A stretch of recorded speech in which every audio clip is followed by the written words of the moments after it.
শুক্রবার দিন একটা স্পেশাল ভর্তা থাকবে না, সেটা কি করে হয়? ভর্তা দিয়ে ভাত খেতে বসে আমি ভুলেই গিয়েছিলাম আমি যে বাসায় আজকে তরকারিও রান্না করেছি।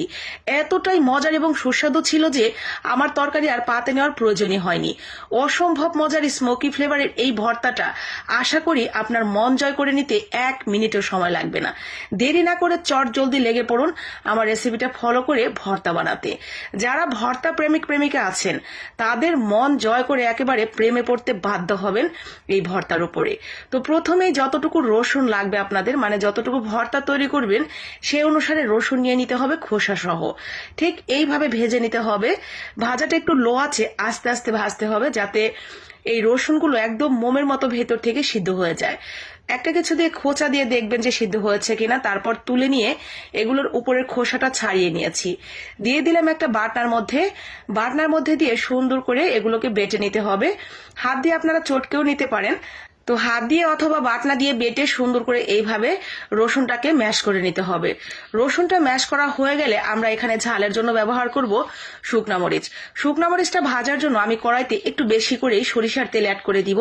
এটা সরিষার তেল দিয়েই বানানোর চেষ্টা করবেন। ঝাল যে পরিমাণ খাবো সে অনুসারে শুকনা মরিচ ভেজে তুলে নিয়েছি। আর বাকি সরিষার তেলের মধ্যে দিয়ে দিয়েছি অল্প একটু কালো জিরা। কালো জিরাটা তেলের মধ্যে যখন ফ্লেভারটা ছড়িয়ে যাবে ঠিক তখনই চুলাটা অফ করে দিব। আর ভাজার সময় তেল একটু বেশি করে দিবেন, কারণ ওই তেলটাও আমরা ব্যবহার করব এই ভর্তাতে। তো শুকনো মরিচটাও আমি রসুনের সাথে এইভাবে সুন্দর করে ম্যাশ করে নিয়েছি। এখন ওই যে আমরা তেলটা রেখেছিলাম সেই তেলটা এখানে অ্যাড করে দিতে হবে। তার আগে দিয়ে দিচ্ছি স্বাদ মতো লবণ এবং সেই কালো জিরা সহ সবটুকু তেল। সরিষার তেল কালো জিরার সাথে ফোড়ন দেওয়াতে দারুণ একটা ফ্লেভার হয়েছে সরিষার তেলের মধ্যে।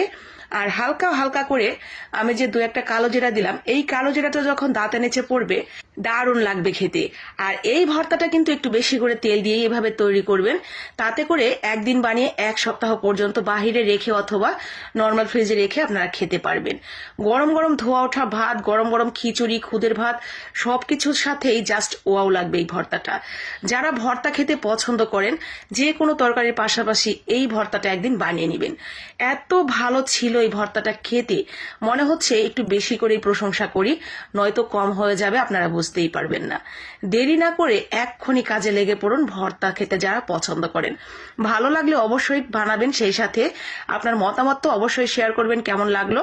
আর যদি বেশি ভালো লেগে যায় তাহলে একটা শেয়ার করে দিবেন যাতে বাকি আপু ভাইয়ারাও দেখে বানিয়ে নিতে পারে। আজকের মতো এখানে, আসসালামু আলাইকুম, আল্লাহ হাফেজ।